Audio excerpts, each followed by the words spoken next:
Junot Díaz was born in the Dominican Republic in 1968, came to the U.S. in 1974 to New Jersey, where he grew up and graduated from Rutgers. His first book, Drown, came out in 1996. It's a collection of remarkable stories that everybody knew launched a major new voice. He was featured in the New Yorker's original 20 under 40 fiction list back in 1999. He serves on the board for the Pulitzer Prize, which is a good coincidence since he won the Pulitzer Prize, and the National Book Critics Circle Prize for The Brief Wondrous Life of Oscar Wilde. He now teaches at MIT. The New York Times called Oscar Wilde an extraordinarily vibrant book that's fueled by adrenaline-powered prose and also a harrowing meditation of public and private history and the burdens of familial history. They also called him one of contemporary fiction's most distinctive and irresistible new voices.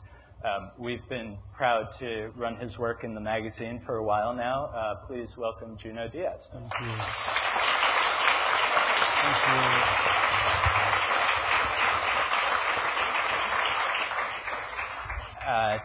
To his right, we have Joyce Carol Oates, who was born and raised in upstate New York in the town of Lockport. She was the valedictorian of her class at Syracuse. She's a frequent essayist for such places as the New York Review of Books, but she's probably best known as a great novelist and short story writer. And to recognize that, she's received the Penn Malamud Award for a lifetime of literary achievement. She also teaches at Princeton University. She's a winner of the National Book Award, a frequent nominee for the Pulitzer Prize, most recently for her novel Blonde. Right now, she has out a collection of stories entitled Sourland, which includes the story Pumpkinhead, which is a great story that we ran about a year ago. And she also has a book of essays and criticism called In Rough Country that's also out. She was also recently named Humanist of the Year by the American Humanist Association. The Times said of her that Sourland could be used as a master class in the art of pure suspenseful storytelling. There are real plots here, fascinating psychological and domestic mysteries we need to solve, portraying people we want to understand. We've published quite a few of her stories, and the most recent was in March, and it was called ID, and that's a terrific story. Please welcome Joyce Carol Oates.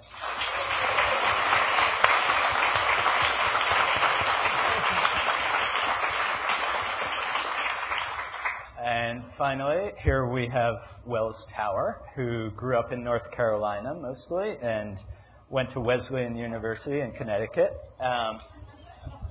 His first stories, almost literally his first stories were published in the Paris Review, and he was the winner of that magazine's Plimpton Prize. His debut collection of stories, Everything Ravaged, Everything Burned, was a finalist for the Story Prize, and it was named one of the New York Times 10 best books of the year in 2009. He's the winner of the New York Public Library's Young Lions Fiction Award, and he was featured in our most recent, our second 20 under 40 list in the New Yorker of fiction writers with great promise. The Times called him a writer of uncommon talents. As Everything Ravaged, Everything Burned demonstrates, Mr. Tower has an instinctive gift for creating characters with finely calibrated interior lives and an almost Dickensian physical immediacy. His writing can be darkly hilarious and grotesque, and yet simultaneously attuned to his people's sense of loss and bewilderment and frustration. We've published 2 of his stories now. The second one was, 3 weeks ago. It's called The Landlord, and was a great pleasure. So please welcome Wells Tower.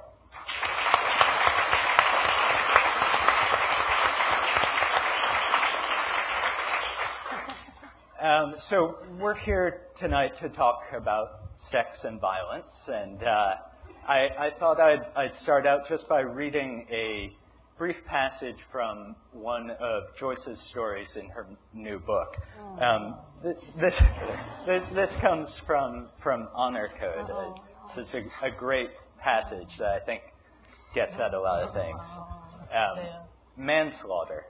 Those years I whispered this word aloud, murmured this word like a precious obscenity. I loved the vibration in my jaws, my teeth clenched tight. Slaughter. I felt the thrill of what Sonny had done, or what people claimed Sonny had done, reverberating in those syllables not to be spoken aloud in the presence of any of the relatives. There's a great thrill in that sentence, the thrill of the violence and the thrill of the words that refer to the violence. And tellingly, that character is a kid. I think she's 11 or 12 years old at the time. And I wanted to start out by asking you guys, growing up, when did you first feel the thrill of violence? Not as something that was necessarily scary, but something that could be thrilling. And I guess since that quote comes from you, Joyce, I'd like to start with you. Well, in the book, in the short story, this girl is more or less infatuated with her cousin who's been incarcerated. And she doesn't really understand why he's been put away. He had seemed like a very nice person, and actually he is a nice person. But manslaughter is enigmatic to her. She doesn't really know what it means. And it's a very ambiguous term in any case. So she's sort of thinking about the words, and many of my characters ponder the meanings of words. I'm not sure that it's because it's violence or that she even knows it's violence. And I come from a background in upstate New York that was rather poor, and there was no romance of violence at all. I mean, I don't come from a background in which criminals are romanticized.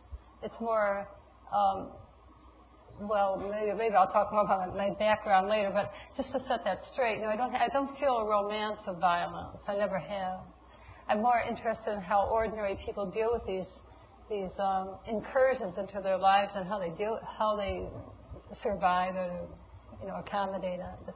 Those people interest me more than the people who are violent. Junot, can I ask you, was there a time, growing up, did you ever feel a thrill about violence, in the schoolyard or outside, as a participant or as a witness? Yeah, that's a very good question. I guess I came from a pretty big family, and I guess my memories of it are sort of twofold. I kind of got I had my siblings. There were four of us. We're about a year apart, and you're four kids living in one little place in Santo Domingo, and so there's a lot of they call it horseplay in English. Spanish is retosando, which is actually a better word, and so you would slap each other up, and I used to think it was kind of interesting, or like, I don't know, I used to kind of be like, wow, this is somehow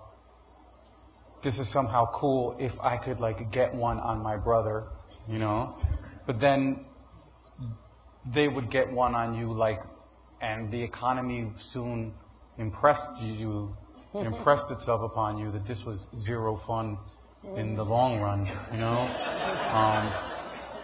and I never was that kind of kid. My father was in the military, and it was a time in Santo Domingo where there was a tremendous amount of violence in the society. There was basically a lot of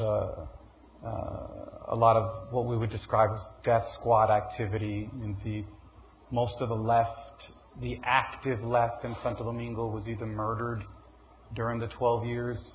It's called the 12 years, this regime, or were driven out of the country. And so I remember, beyond just, slap your little brother, there was the second dimension of how much, even as kids, we felt terrified that we were going to be on a bus and somebody was going to set off a grenade there because there had been some poor 15-year-old kid who had handed out pamphlets against the government, and this is the way they tended to eliminate these kids, and they were all very young. So it was kind of the balance between the two. There's the child's limited, your limited realm where I certainly didn't. I didn't know anything about consequences. You did stuff and consequences didn't enter your brain. But then on the other hand was this sort of abiding, soaking fear that was unpleasant. Yeah. How about you, Wallace? Yeah, it's interesting, actually. I think I had a similar kind of experience with violence as a kid. I think all children are preoccupied with violence because as a child, I think you're very aware of your precariousness on the planet. Children are very aware of potential threat. And, if you see kids on the schoolyard, they're always threatening to kill one another. And you always sort of know who's strong and who's not, and who can menace you and who you can menace. And, I was kind of a scrappy kid. I guess I got angry sometimes, usually because I had this brother who was a couple of years older than me who loved to kind of goad me into these mad rages. And we would really fight. And I really tried so hard to kill him a few times. Really, I hit him in the face with a bat one time. I threw a knife at his throat. We'd really fight. I remember one time we were downtown somewhere in Chapel Hill, North Carolina, where I grew up, and it was when he could drive and I couldn't. And I remember he wanted to strand me wherever I was. He ran to the car and got in and took off. And I jumped on the hood and I was grabbing onto the hood. And he drove into traffic and was going like 30 miles an hour down the middle of the road with me clinging to the hood. But at a certain point, I think when we got big enough to really harm one another, we stopped doing that. And it's interesting. During those years, I really wasn't afraid to get in a fist fight. It just didn't seem like that big of a deal. But now, the prospect of getting in a physical fight is horrifying and terrible. And anytime I happen to see that kind of thing happen on the street, it's enormously traumatic. But at the same time, there was this sense for me as a kid in the 70s, this awareness of the violence of the Cold War and other things that were going on in the South that I think really informed my imagination. My parents were pretty far left. And a big thing that happened in 1979 was this thing where the Ku Klux Klan shot 13 communist protesters in Greensboro and killed 5 of them.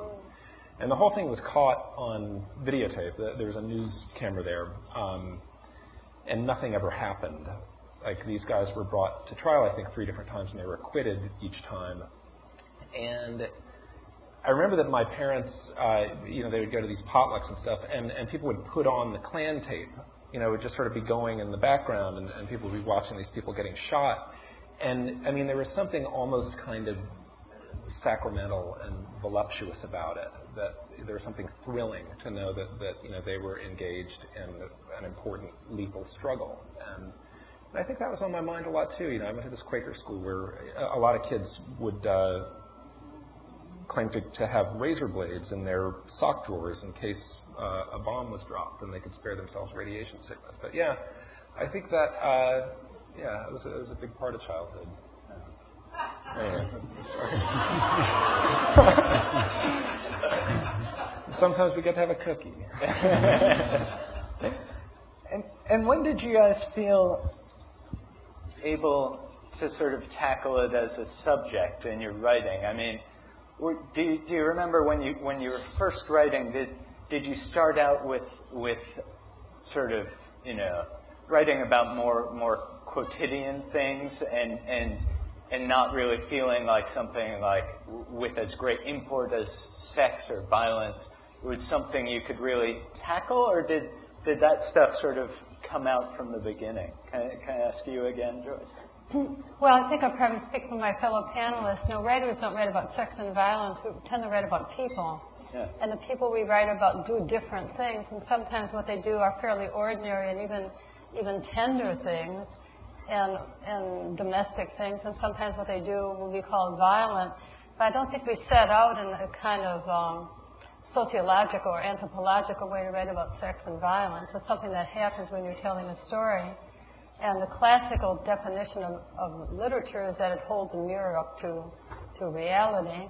Most of us are also we move the mirror and distend it in certain ways so that it becomes a surreal vision of reality. It's our signature is upon it, but still I think we're all beginning with a recognizable psychological reality.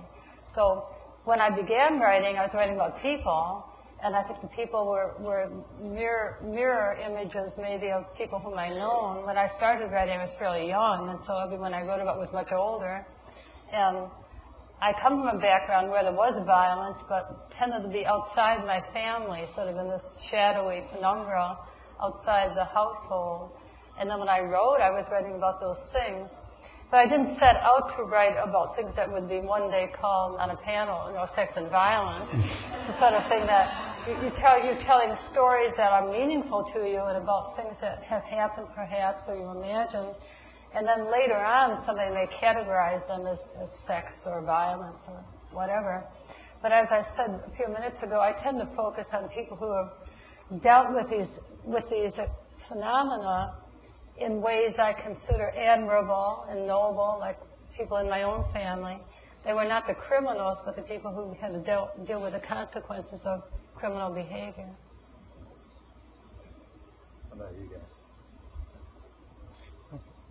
I'm good with that, but yeah. I mean, that's pretty convincing. I mean, I sort of wanted to talk about something you guys all kind of brought up, which is basically how different is it to write about these things as an atmosphere as opposed to a sort of pervasive atmosphere as opposed to individual acts. I mean, in Oscar Wilde, a lot of that, most of that book takes place against the background of the Trujillo regime. A lot of the footnotes sort of itemize acts of brutality on a political scale. And obviously that violence colors and informs the individual acts in the novel, but it's also separate in a way. And I was wondering if you could talk a little about that. I mean, I guess it's the difference between, a punch in the face and a system of political violence. tough question, young man. Yeah. Well, I guess part of it comes from, my interest in this is very concrete. It's very kind of like you sort of, it's that personal thumbprint of what brings you to anything. There's always a great mystery of why you're attracted to certain topics. We have like a narrative around it. We're like, well, I was slapped up, therefore I'm interested in this. But you don't always know why. At the core, there's just a mystery. But, my myth, the kind of story I tell myself as a way of answering this question is that I sort of grew up in a family that had one foot inside of a terrifying dictatorship and one foot outside. My father was a member of the Trujillato, the Rafael Trujillo's dictatorship. He was a member of the military police. He was very much, someone whose inclinations ran to the fascist. My father believed in almost the entire platform of the Trujillo Project, which includes, of course, genocide against the Haitian community. It was, it was stuff that was very clear and very open.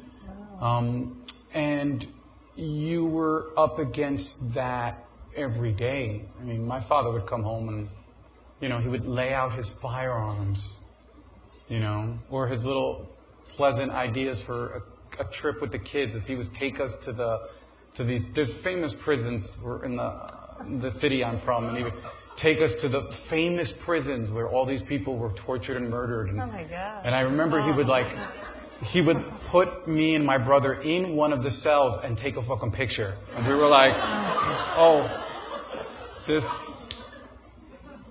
we're definitely Ivy League bound after that shit, you know? And I think what's interesting about that life is that it didn't matter that we were so close to the absolute apparatus.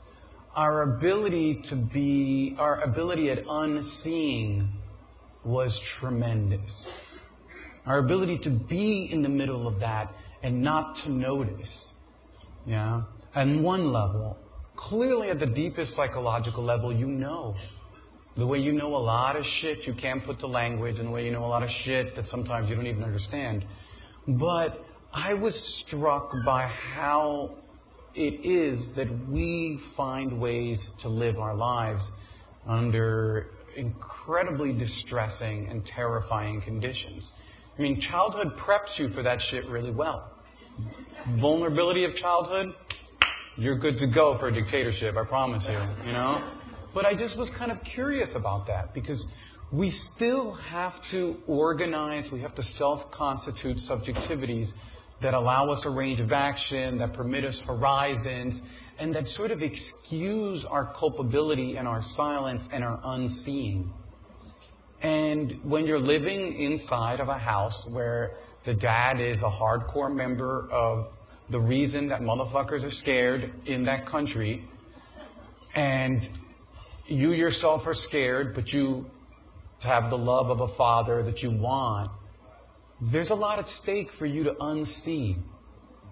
There's a lot of reasons why you would ignore that that's what's going on.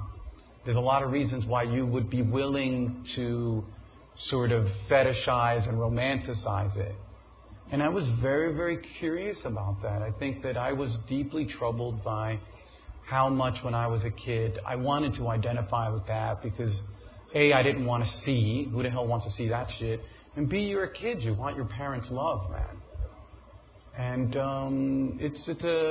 for me, it was a particularly unique moment. And part of what I was getting out of the book was I don't have the talent right now, or perhaps the wherewithal to write about that stuff in an autobiographical way.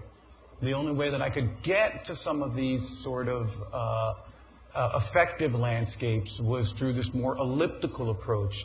I just turned Santo Domingo, the island, and the history of this family into kind of how I felt living in this household, both in Santo Domingo and New Jersey, because the idea that these kind of tyrannical regimes stop at borders is nonsense. I mean, the Trujillato murdered people in the United States and had plenty of apologists and agents all over the United States, and my father's immigration to the U.S. didn't dampen his enthusiasm for the regime long after the man was dead. You know, and he could get together with his like-minded friends and talk about how the good old days used to be. And when would you say you sort of started to see? If you're talking about, the power of unseeing, when did you start to see? And was that a sort of factor in your desire to write a book like Oscar Wilde? Yeah, it's a good question. I'm not convinced that you start seeing and then you see. I think that the power of unseeing, the power of what we call negative hallucination is so intense that it's one of those things that you gotta earn every damn day. There's so much at stake for us not to notice. There's so much mental health, and I think I became sort of curious about and sort of aware that I was struggling to open my eyes probably when I was around 11 or 12. Because there were people in our neighborhood who were coming from the Central American wars who had been tortured, and they were telling the kids, the parents were like, oh yeah, that guy had been tortured, he'd gotten all his fingernails pulled out. And I think that the Central American wars in the 80s, which, a lot of the survivors, the people who came away, ended up in Latino communities across the country, I think that was like an accelerant on my consciousness. I may not have figured it out any other way. And Joyce, I wanted to go back to what you were saying before about, I was wondering if you could talk a little about how you said your family was sort of, though you grew up in a sort of a society where there was violence around, and your family was sort of, I mean, would you call it an oasis? And how did it look from the inside, looking out at that society? I think that's a good word. It was like an oasis. My family was very loving, and I always felt very protected within the family. But the whole story of my family story is so lurid. I'm so embarrassed to speak of it. But it's not more lurid than you know. But my whole life has changed long before I was even born. My mother's father was murdered, and she was a baby. There were like 9 children in her family. She had 9 or 8 brothers and sisters. They were so poor. It was in a Hungarian neighborhood in Buffalo, New York. They were so poor that they couldn't keep my mother, so they had to give the baby away. And 70 years later, when my mother would speak of this, she'd start crying. She said, "My mother didn't want me." And she would actually start crying, this person who had such an exemplary and wonderful life. So because she had been given away the whole line of what might have been a narrative, my family's life was very disjointed, and I was always fascinated by the things that weren't talked about, because it was only when I was quite a bit older that I found out about this. These things were never talked about in the family. There's probably a lot of silence in your family also. As I said, it's kind of penumbra of shadows outside the lighted area, like we're right here, and the shadows are out there. And things are alluded to, but you don't know what they are, and I think that stimulates you to be a writer, because you're in search of the answers to these mysteries, and they're very, very fascinating. There's nothing so mysterious as your parents' lives or grandparents' lives before you were born, and so I've always been drawn to writing about mysteries and dealing with the past in that is somewhat romantic. I would say there is a romance in my imagination for my parents and grandparents' lives. Do you ever sort of worry about your audience's relatives, family, friends reading?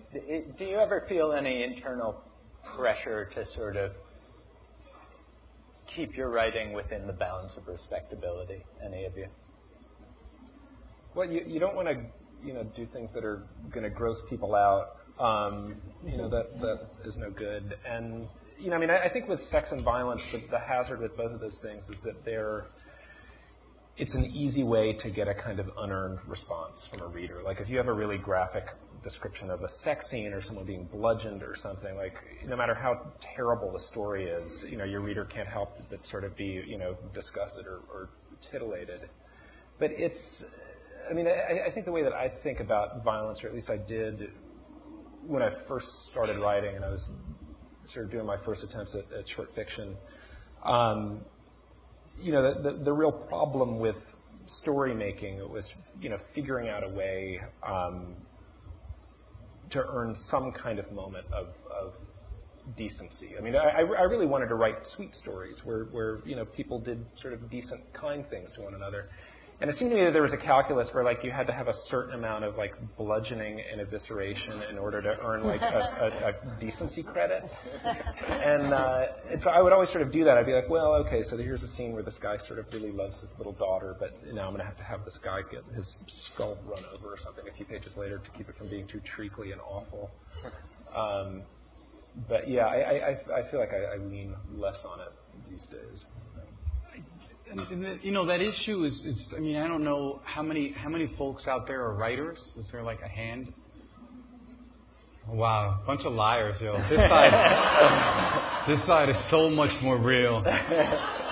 Thank you. Good. I think what Joyce was saying about the how you start writing about people, and for me, one of the things is that it's so incredibly difficult to write as it is. At least I find it incredibly difficult to write. I happen to be good at something that I find very difficult. And that's okay. You know, just because it's difficult doesn't mean you can't be really good at it. You know, and what I've discovered is that it would be almost impossible for me to do any writing if I had my parents or neighbors or friends in the room with me. I know I'm not writing for revenge. I'm not looking to revenge myself against any slight someone did. I couldn't write like that. But I'm also not writing for their approval either. And so I can't have them in the room because I couldn't write. And I think that if you're writing because you want to revenge yourself, that might work for you guys. It's never worked for me. You know, it's never worked for me. I definitely find it far easier to remove both sides of that calculus. The need to not embarrass or humiliate or astound or astonish my parents, and the need to please them. You know, it's when you find that Lagrange point in the middle between those things that my best work comes in. And I think I'm with Joyce in a sense that she's like, I'm talking about these people, and I'm reminded of Samuel R. Delany, his novel Dahlgren. Anybody ever read Dahlgren? They did a play of Samuel R. Delany's novel Dahlgren recently, and in the play, like 70% of the play, there was like sex in it. And in his book, a book that's almost 1,000 pages, there was only like 13 pages of sex scenes.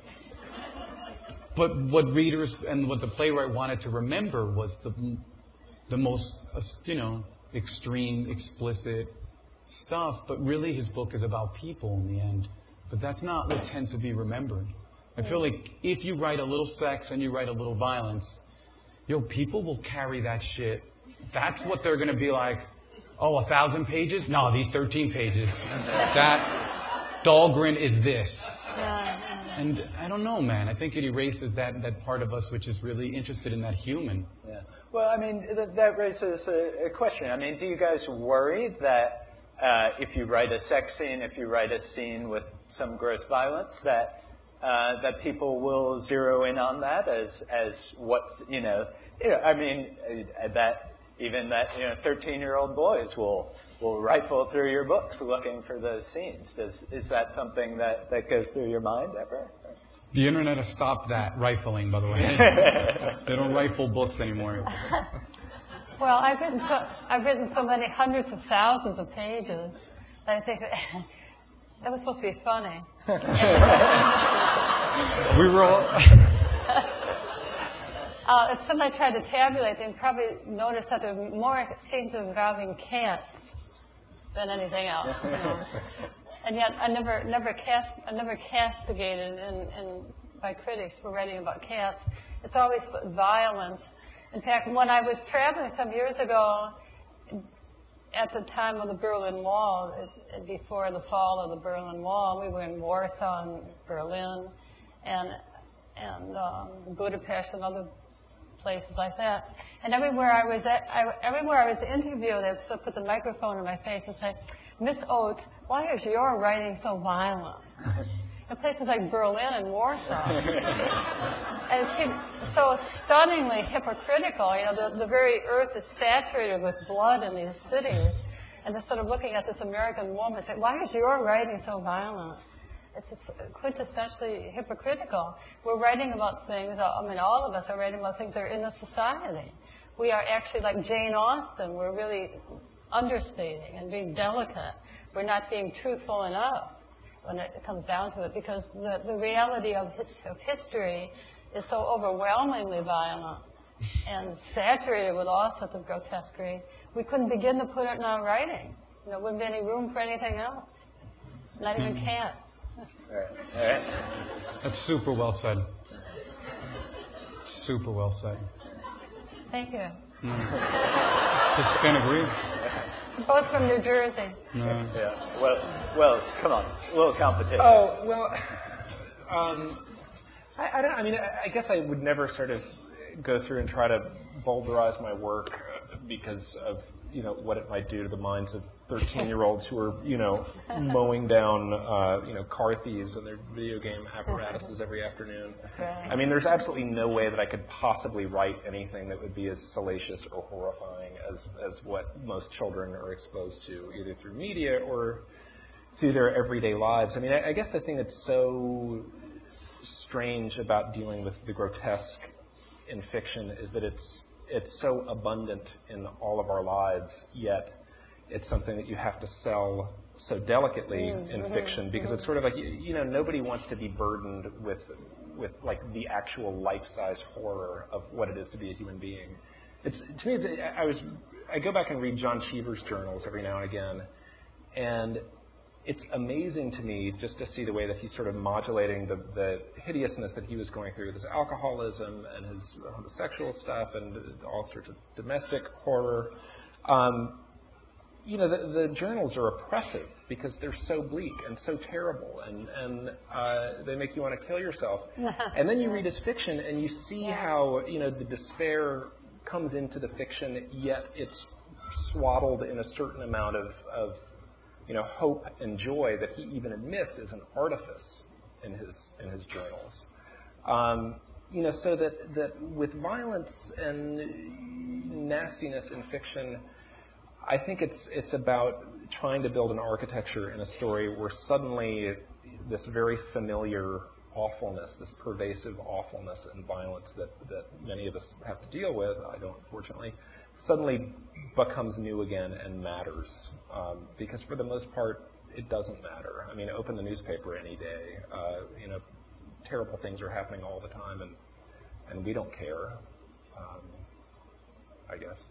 And the genre stuff's really specific, too, where in realistic fiction, you're only permitted, or you've got to earn a certain amount of shocks. But if you're reading fantasy, if you're reading science fiction, if you're reading horror, then those genres, you can wipe out planets. And people are like, I'm all in. You know what I mean? You can tear people limb from limb, and page 3, and then I'm very satisfied. I think I'll buy this novel.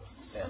And I think that there's different, real hardcore generic expectations, which I think are very, very interesting, that you can't do it in realistic fiction. You can't do it, quote unquote, in a culture of respectability. But if you just shift it into the horror section, suddenly there's an entire audience out there who's willing to, because it's contained in a certain way. I feel like literary fiction's being asked to carry a certain amount of respectability, and so we're being kind of patrolled in ways that, quote unquote, not very respectable genres are not patrolled. And I think that's very important. And all three of us have deployed different genre stuff to get around that.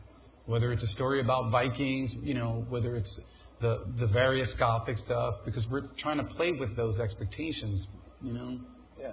Well, I was actually going to say that in your collection of stories, as well as probably, definitely the most violent story in there is the title story, Everything Ravaged, Everything Burned, which, as I'm sure you all know, it's a story about marauding Vikings who pillage, who rip people's lungs out.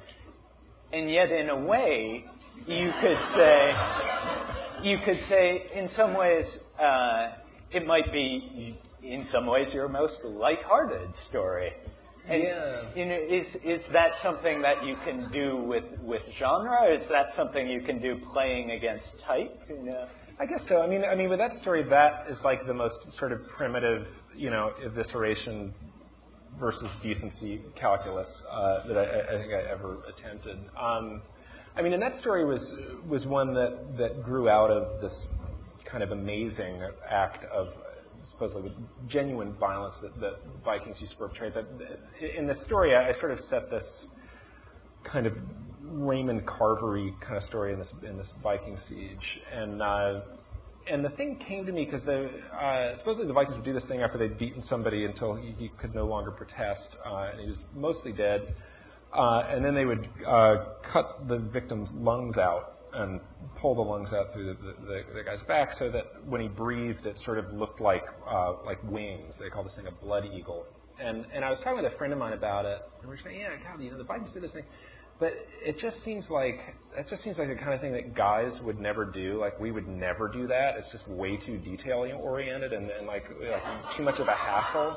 I guess just such a fastidious kind of awfulness.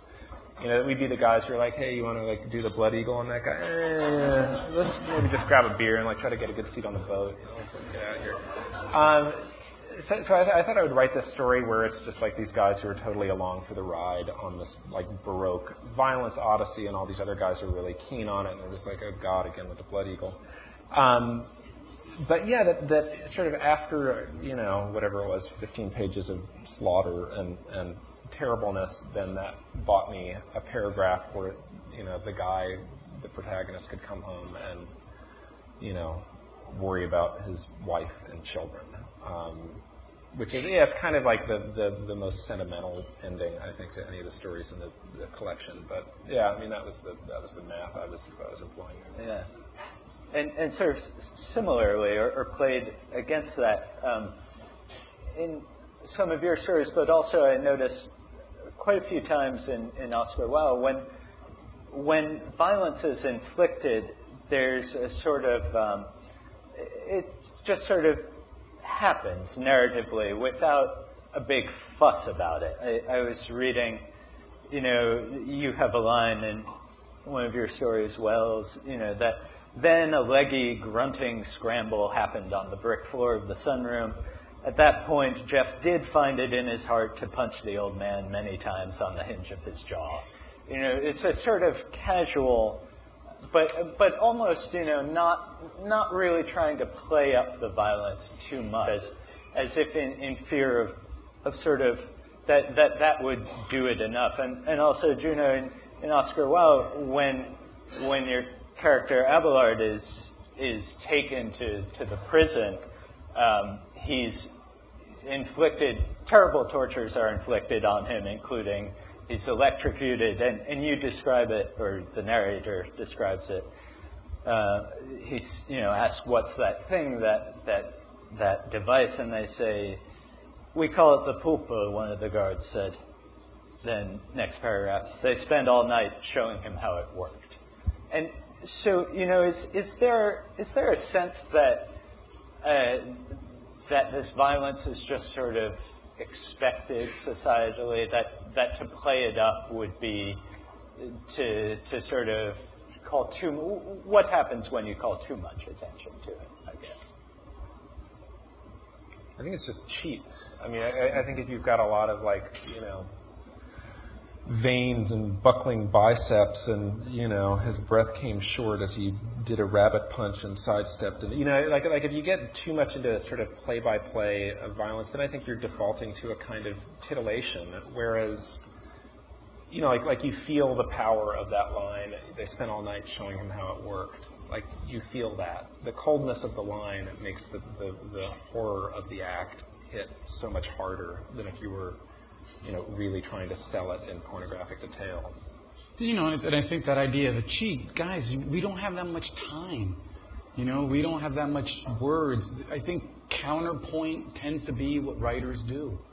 If I had a camera, it'd be a different situation. But we often have to play against things. We have to get cheap emphasis. And if you're really serious, in quotes, you're interested in the consequences of it. I mean, at least in the novel, there's only one. It's like, I didn't have time to deal, because it's just like, I want those extra 3 pages to deal with what really matters is, Similarly, when in your novel, when Felicia is beaten, the narrator says, well, we'll skip what they do to her. Let's just talk about the results. But yeah, I mean, I don't know. Maybe in a different time it was okay or it was necessary to itemize it. But as we were saying earlier, this is a culture that so daily itemizes what could happen to you. It's sold people so clearly on being afraid. Do I even have to do that? It's like describing a table. I don't need to do that anymore, I mean, sometimes you do. It depends on the project, but yet I haven't have a project like that yet. I mean, I've read books where people do itemize stuff, and it works, but that's part of the project. In my case, it isn't. Yeah, that makes sense. Joyce, I wanted to talk a little bit about your story, Barter, which is in your new collection. And I really love that story. Barter, yeah. And I guess the setup is that a kid's father is taken to the hospital, and the sort of, to me, the central crux of the story is that the kid is basically willing to do anything. He's interested in the idea of what can I give up that will help my father recover, help my father heal. And in the end, whether it helps his father heal or not, what happens is that he takes a beating, and that is sort of the way. I guess, though you don't say it explicitly, that's how he sort of tries to redeem his father. I was wondering if you could talk a little bit about that story, but also about the notion there of the violence as being the sacrifice that can redeem his father. Well, it's a very interesting question.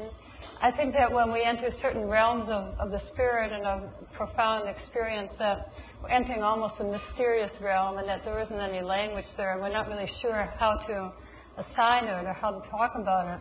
And when you all were talking a few minutes ago, I was thinking of Homer's Iliad, which has got to be the most violent work in our whole culture. And these are very masculine works, extremely quintessentially masculine. The idea of war and men being brothers and men hurting one another. If you've all read the Iliad, I'm sure, and you know that it's just one act of extreme physical violence following another with the most beautiful language and sort of tireless,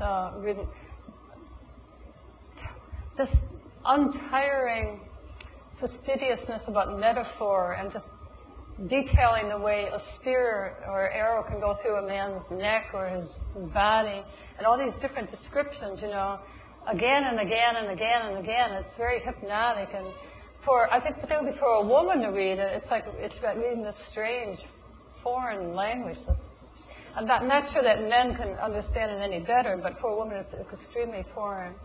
So when I write about things that are about men or boys, I still feel as if I'm drifting into this other realm, and the lighting is just a little bit different, and the stakes are very high, and the relationships between the men are what's important. It's a certain masculine camaraderie, and I'm very interested in that. In fact, I wrote a whole book on boxing because there's this male mystique seen from the outside. So in that particular story, the boy enters this realm of the two brothers who are so charismatic and so attractive, and since nobody's read the story, I won't go into details, but it is some sort of a mysterious trade that he's got drawn in and he's beaten up by them as if this would help his father, who's extremely ill. And when someone you love very much is maybe dying, you start to fall apart. Your whole personality just falls apart. And you feel superstitious in ways and irrational in a way that you wouldn't in ordinary circumstances.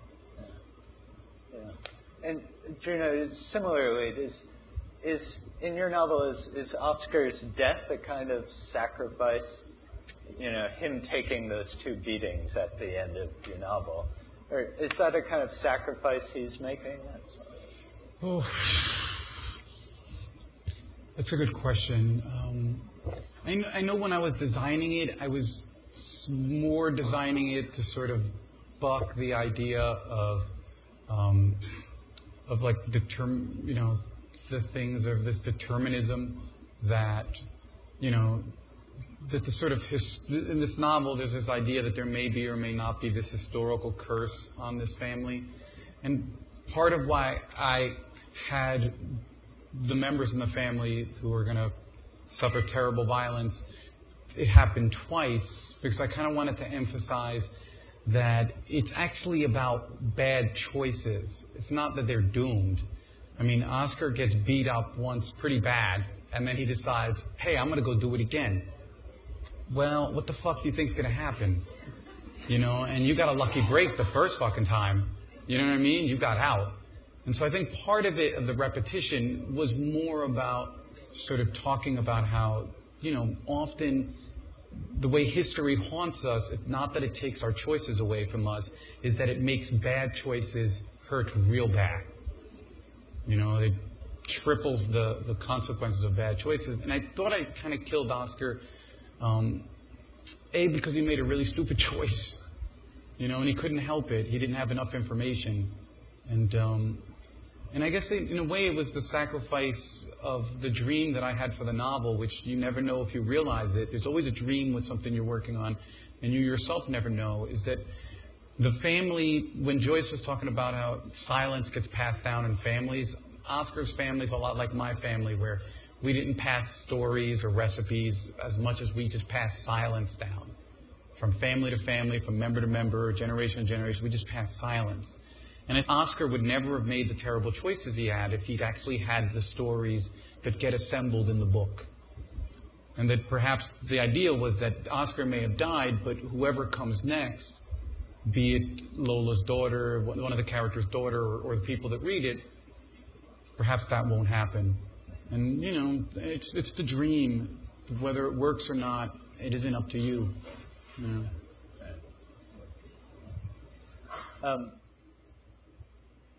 Well, see, I was reading an interview that someone did with you, and you said, in the writers I admired, there's usually a conflict between two people that ends with someone being gored. That's absolutely true. Yeah, there are no good books where that doesn't happen. Yeah, who are you thinking? Who are you thinking? I was probably talking about. It sounds like I'd probably got myself in some kind of Flannery O'Connor corner there. Which, yeah, I mean, I guess when I was first starting to write short stories, I would look to Flannery O'Connor for, you know, sort of good narrative design, and that seemed to be what happened, that there would be a contest between two people, and you wonder what's going to happen, and then suddenly someone would be, gored or, you know, set afire or something, and it just seemed like a good way out of a narrative problem. I can't believe I said that. What a idiotic remark. Have you guys, do you feel conscious to what extent you're influenced by representations of sex and violence in other media besides serious literature? We talked a little, or you know, literary fiction, let's call it, for want of a better term. We talked a little bit about genre fiction, but do you feel ways in which representations of sex or violence in other media sort of creeps into your writing at all? They always just look at me. I'm They're like, I need a little you. time to scramble. No, for me, part of what's interesting is that I come from Santo Domingo. I come from a culture that, in sort of the popular imagination, inside and out, is deeply hypersexualized. You know, that there's an enormous amount of history of why the Caribbean gets hypersexualized in the imagination of the West and internally. And a lot of that hypersexualization masks the terrifying and horrific sexual violence that occurred and continues to occur, in the Caribbean. I mean, you know, when you're hearing stories about people in the Congo using, like, rape as warfare, I mean, that had been institutionalized in the Dominican Republic for a couple hundred years straight through. And I think that I myself am always curious about, and certainly use it as kind of a touchstone, that kind of hypersexualization that is often embraced by the very people who are victimized by it. I mean, I grew up in a family that was like, my mom would always say to me, my brothers, they're like, we're not talking about when we're 19, we're talking when we're 5. My mother would be like, make sure you have 2 girlfriends, play them off. And I'm like, this is good for intimacy for what fucking reason, you know? Wow. And, you know, they would do, and people would walk up to you, you'd be like a little fucking kid trying to think about how you could steal somebody's marbles. And your uncles would be like, only women with big asses remember that. And again, maybe I was the only person in the Caribbean this happened to, but when I checked, that didn't seem to be the case. And there's reasons for this stuff. There's deep, deep-seated reasons. The consequences of so much sexual violence. I mean, a place like the Caribbean, in some ways, is emblematic of the New World. We were raped into existence. A place that gets raped into existence has to do something with that memory, has to do something with that trauma. And one way, of course, is to flip it. And I'm always very, very interested in that stuff, of how the male characters in my novel sort of use that hypersexualization, are intensely informed by it, and how, in many ways, I mean, you don't want to seem too didactic, but there's nothing like that kind of simplistic thinking to keep you from making any connection. I feel like no matter what book I write or what story I write, my male characters' brains keep short-circuiting any opportunity they have for the real connection that they crave. And a lot of it comes from just, I will watch an hour of Dominican television whenever I feel like I'm out of fucking ideas. You know? I'm not kidding, man. You turn that shit on, you're like, wow, we are fucking traumatized. You know? Yeah. My friend describes it, he's like, in Santo Domingo, they set up, everybody go and be sexy. They're like, if you think about the irony, the tragedy of that, you know? What about you, Joyce? Oh, your original question was about the influence. I think we tend to be more influenced by our own experiences and by our families and things that have happened or we've heard have happened. Those are the mysteries that are so tantalizing, rather than seeing a movie or something that's sort of second or third hand. What do you think? Well, I think it's actually kind of a relief to be writing in an age where, you know, like the pornographers are kind of doing the job that writers used to have to do. I mean, you know, I imagine, 50 or 60 or 80 years ago, it's sort of like, well, you got to give people a little cheesecake, even if you don't really want to keep them interested. I remember doing that when I was a kid, actually, before there was like naked women all over the place, on American Apparel ads and stuff. That you would flip through a book and sort of be like, oh, okay, is there a sex scene here? And now, like, we're not really expected to do that anymore. As Junot said, it's like we all know what a table looks like. And I mean, I think that one thing that's kind of a relief about writing in a kind of hypersexualized culture is that it does spare you the tedious work of like writing pious, shockable characters. Like having to sort of write a scene in which someone's propriety is offended, I find incredibly tedious. It's so much easier and so much more fun if the characters kind of, are unshockable and have seen everything and, have had many sexual partners by their early adolescence. Then I can just sort of like get to what's going on in their head rather than making them these kind of, brittle social instruments. Just to say a few words, at the beginning of our dinner, I said that probably my fellow panelists would agree with me. Basically, we're not writing about these subjects, we're writing using language. And we're creating text, and I think we all work fairly hard on our sentences, and we want the rhythms, and, it all is braided into a certain texture, so it's not that we're propagandists or we're writing anthropology or even history, but we're creating works of some sort of aesthetic works, and that's really the bottom line. And when you were asking about violence a few minutes ago, there's a short story by David Foster Wallace called Incarnations of Burnt Children. And you know that story? It's only about 3 or maybe 5 pages long. And David Foster Wallace has a reputation, of course, for writing really long books and writing a certain kind of prose with footnotes and so forth.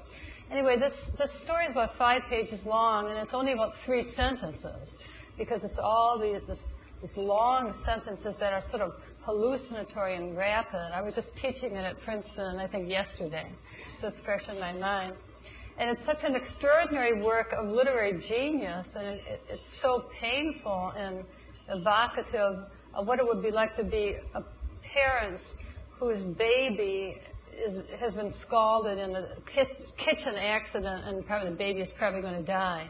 And the things that the parents are doing, sort of fumbling and awkwardly and making mistakes and trying to help the baby, and then finally driving the baby to the emergency room. But as I said, it's only 3 sentences long. If somebody else tried to write the story in more ordinary prose or being shocking or sensationalist, it would be absolutely excruciating and impossible to read. But David Foster Wallace makes it a work of art because of the language he uses. And basically that's what we're all trying to do in different ways. So it's not so much the subjects that we're writing about as this, the vision and the sort of window and the kind of glass that you're using to as a prism to express what our visions, and that's really the aim of literature. Yeah, that's very good. I think we'll end our portion there, and if people have questions,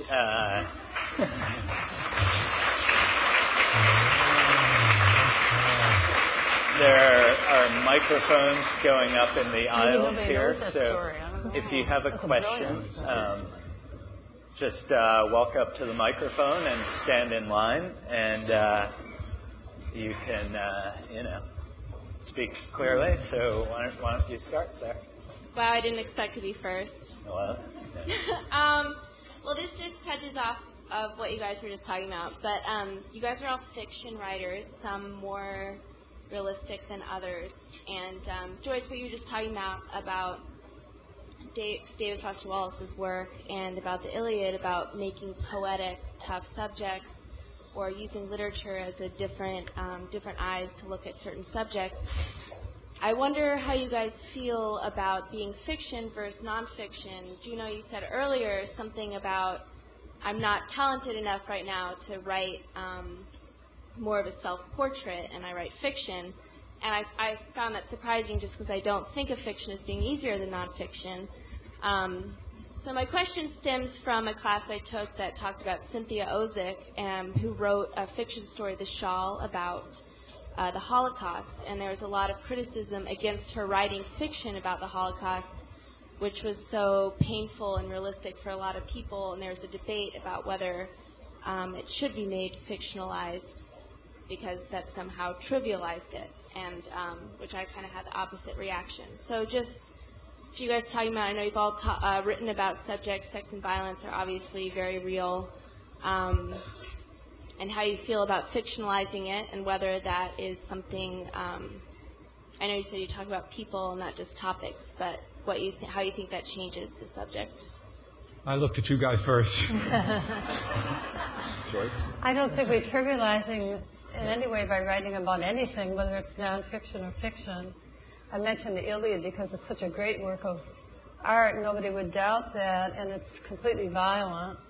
It's like a Valentine or an ode to male violence. And then Cynthia Ozick's short story, The Shawl, is another brilliant, very short story. And the shawl becomes a symbol. It's very, very powerful. Yeah, I just want to say, I Yeah. don't find it trivializing Oh, to fictionalize it. It's kind of surprising. Who's criticizing this? I mean, why is this critic so important? I think Cynthia Ozick, who wrote the story, is on some other level from the critic. And I really don't understand it at all. It's a brilliant short story that many, many hundreds of thousands of people admired enormously. And they probably all know The Shawl. It's just a wonderful story. In no way is it trivializing anything. Imagine, like, Junot, people criticizing, I loved your book, and I have the opposite reaction, but some people would say that fictionalizing a topic as strong as that has a different approach to it. And as I see it, maybe it's because I'm a fiction writer and can't write nonfiction as well, but I find it more powerful. I'm not sure. I never like to compare the different modes because everything has its strength and everything has its drawback, and you can take a drawback and make it into a strength. I just think a lot of this stuff has to do with, there's just the basic facts, which is that beyond the fact that everything can be considered, that there's no truth, et cetera, et cetera, I just think people tend to confuse the real with the true. And just because we make shit up completely doesn't mean that the fictional doesn't have what Foucault called a truth effect. And I think that if I'm going to get into an argument when someone says that, well, you make shit up and therefore there's no truth content to it, well, I mean, that's not even a conversation. One has to recognize that fiction, the made up, the fantastic, has a truth effect. And sometimes a truth effect far more powerful than what we would call the real. And so I think that but we need them all. It's not as if we can just live by fiction. It's like to approach the world, you need nonfiction, you need poetry, you need doggerel. So I don't know. I think it sounds, when people make those claims, it just sounds like trying to back you up into a no-win argument. You just got to break the claim and get past it. All right. Talk to us about how sex motivates violence. Now, you cited the Iliad. Well, what are they fighting over? They're fighting over a woman. I mean, I come from San Diego. We call it Man Diego. There's like 3 dudes every girl. And you quickly see, very quickly, what men become when there's like a shortage of women. They become very large men who beat the hell out of each other. It's like the fist fight capital of America. White-collar guys beating the crap out of each other at bars at 2 a.m. every night. And you quickly see it's really women that motivate violence in that sense. I mean, from that perspective. I mean, in that sense, I mean, very quickly. It's very, what you say is very amusing, but I think most wars I don't think it's amusing at all. Most Really? wars are fought for reasons of territory. Somebody wants oil. You know, they want, Helen of Troy was just a symbol, and basically they wanted to extend their territory into somebody else's territory. I mean, I'm not asking, to revert to moral exhibitionism, but, as when you're writing characters and whatnot, I mean, to what degree does, sex actually motivate violence? I mean, when you see it in real life, it's not amusing at all. It's very real. When you see a lot of men, very few women, and a lot of violence from, accountants fighting each other. It's completely morbid. That's the point that he's making. Accountants, that's not why wars are not fought for that reason. Well, if you only take the literary examples, that's fine. But to what degree, when you're writing a genre, does sex motivate violence? That's something we don't really talk about so much here. I mean, you mentioned rape, but I mean, we don't have to go to that extreme. From everyday examples, in literary perspective, as authors, how does sex motivate violence? I mean, they're flip sides of the same coin. They're both stem from the vestiges of testosterone. It's come on. But I just think it's hard to look. My sense of it is, and I'm very interested in this just period, not your question, but it's very hard to parse motivation. In other words, if you're in someone's head, then you kind of get a good sense of how a lot of things are happening. But we're rarely in anyone else's head. And so I think a lot of stuff is multiply determined. People bug out and smack the shit out of each other because they're insecure, because they feel competitive, because somebody slapped the shit out of them the day before, because they don't even know why the fuck it happened. I think that part of it is that I'm not so sure there's these one-to-one correspondences, because I don't know, when I go to bars and see 2 dudes knocking each other out, I think it's an easy leap to say it's because of A, and sometimes maybe it is because of A. But chances are, there's a lot more shit that's happening there that has nothing to do with the It's not exclusive. I mean, I'm not saying there's an exclusive relationship there. Okay, I hear you, but I don't know if I can answer any more of that. So you don't see sex motivate violence at all? But it also might be that both men are very disenfranchised economically, and then they meet each other, and then they fight over something ostensible, but really the reason is something else. With the homoerotic fight. Which you see a lot. Which you see a lot. If we've neglected that. A good way to... Let's get a couple more questions in. More erotic fights. Cool. Good segue. Questions for Wells. I loved your book. Thank you. Really loved it. This is a question more on the process more than anything.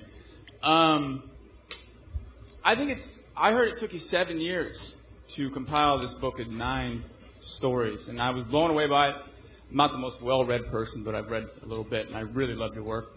And when I heard 7 years, I was like, well, I think it's pretty safe to say it was great quality that safe to say you're a perfectionist, you know. It's not like any stretch of the imagination.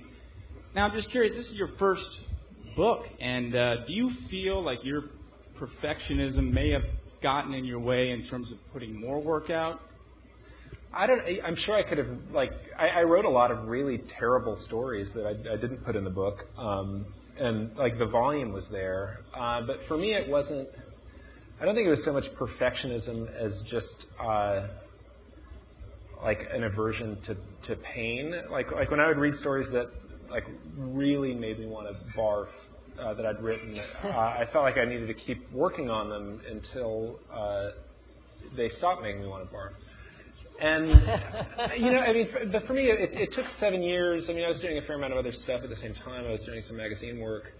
But, that book was really my apprenticeship at short fiction. That to me it was very surprising that it was published because it seemed to defy the things that we're told about publishing short story collections, which is first of all, don't ever try to do it. It's a terrible idea, but if you are going to be so crazy as to do it, you should make sure that they're linked stories, they're very tightly grouped, and there's some sort of thematic thing, or at least there's some guy who wanders from one story to another and offers someone a ginger snap or something, to kind of create some continuity. But no, I mean, I felt like with the book there were a lot of different kind of flying leaps at the form. That some I thought were, I was trying deliberately to succeed on plot, or others were trying to succeed deliberately on, language, or they were going for a more sort of earnest nakedness of emotion. But for me, what took so long was that when I would go back and revise, I often didn't look at early drafts. That really what would happen in the early drafts was that, I would sit down thinking this is a story about, A meets B and they do C. But you approach a first draft from a position of complete ignorance. You don't know what the story's about. Some part of your brain told you to write it, but it's not the part of the brain that actually engages with the characters and finds out who they are. And so often after the early drafts, there would be, new people or the promise of people or emotional problems that I hadn't anticipated. And then often the process of revision was finding new tools in terms of plot and sometimes completely different characters for the story, new ways to get at the most important emotional problem in the story. And so that often took enormous amounts of revision. And that's why it took so long. Thanks. Sounds like you're writing a novel, actually. What's that? So my question is a little bit tangential to an earlier question here, and it's about mainly for Wells or Joyce, the connection for you guys between sex and violence. I know Junot talked about the historical connection in the Caribbean between sex and violence, but just how do you conceive of that as a writer, or, how are they related? Who is this question for? I would say Joyce or Wells, either one of you. You want to answer? I can take a crack at it. I mean, I guess I don't, I'm not really preoccupied with either sex or violence as a going concern. I mean, what they are, they're useful narrative apparatuses. Violence is often a very useful way to have conflict happen, to embody conflict. It's sort of like the simplest, if I can't render, the problem between two characters in a more nuanced way, sometimes there's just a fight. With sex, obviously, right, we want stories in which people get together and matter to one another, and then having sex is what matters more than two people humping. But yeah, it really, as we've been saying all night, neither one of those things. I never sort of sit down at the keyboard and think, wow, okay, there's going to be a fight, and then there's going to be a three-way, and then there's going to be some explosions. It's thinking about the emotional requirements of the story, and using those narrative tools to make the story count. Well, I think that's true for most writers. As I said, maybe repeatedly, we're writing about people, and once you choose to write about certain people, they do certain things. I'm much more interested in writing about, let's say, loss and grief and people coming to terms with a diminished life than I am about sex and violence. To me, those experiences involve much more courage and nobility, if you will. Those are the real tests of human life, how you deal with the losses that are coming in your life and loss of people whom you love, and how do you grieve and how you keep on with your life. That's much more interesting to me right now. And basically that is what I've often been writing about. My most recent book of stories is almost entirely about that. So it's not really about sex and violence at all. Go ahead. I was hoping that you would call time so I wouldn't actually have to ask the question. I'm too nervous. Joyce, it's brilliant to be in front of you right now. But my question actually is for Junot. I'm a high school teacher. This is my Love you too. We love you. Sorry, She's getting 2 for 1. I know. I was like, I don't know where to begin. Could you speak into the mic? Sorry, this is my department head. I'm a high school English teacher. You have to talk. And can you hear me? I've got my department head backing me up here. So I'm now in my second year of teaching your book, Junot, to 10th grade English for high school students in the Lower East Side. And so I actually wanted to bring them here with me tonight, but they were not old enough to get in, and I didn't want to get fired, so I could not bring them.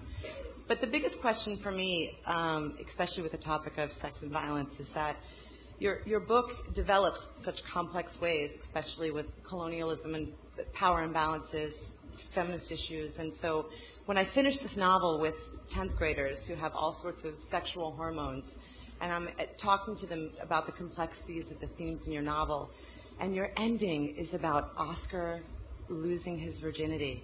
And I was curious as to what was your thought process in ending. And actually, it's when I say I'm curious, it was the biggest question for my kids when I asked them today before I left, and I said I was going to see you speak tonight. They wanted to know, why is it that you chose, with all the things that go through in your novel that are so amazing, that this is the ending, that it's about Oscar losing his virginity at the end. And I'm just curious about what was your reasoning behind that, and if that was where you wanted the audience to go. Thank you. Well, look, a lot of this stuff is just what I always describe as the high-level nerd stuff, you know, where you sort of organize the story along formal and, you know, sort of structural interests, along aesthetic interests. You're working sentence by sentence, and then you have all sorts of little kind of plot and significance machines in there that you want to go off. You don't expect 99% of your readers, and of course we're writers, so I don't have that many readers, but I don't expect 99% of my readers to be interested in this stuff at all. It's just for those people who want to delve a little deeper, some of the stuff is there. And for me, the ending wasn't about Oscar losing his virginity. I thought the ending of the book, which Oscar reveals, is about the realization that what he really saw this entire time was intimacy. That he thought he wanted to get laid, but what he really wanted was intimacy.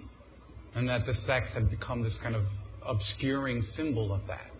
And that the thing is that the family spends 3 generations trying to run away from love, you know, from a home. I mean, love is, I don't want to sound too sentimental, but, you know, love is a home, man. It's like intimacy is a very precious, difficult thing. It requires an enormous amount of courage and fucking timing, you know? And, you know, the family went for 3 generations. And it's hard for people who are survivors of sexual violence, whether it's in the immediate family, with poor Oscar's mom, who was repeatedly raped, and his sister who was raped. It's people who are the victims of sexual violence. It makes it very difficult for intimacy to be possible.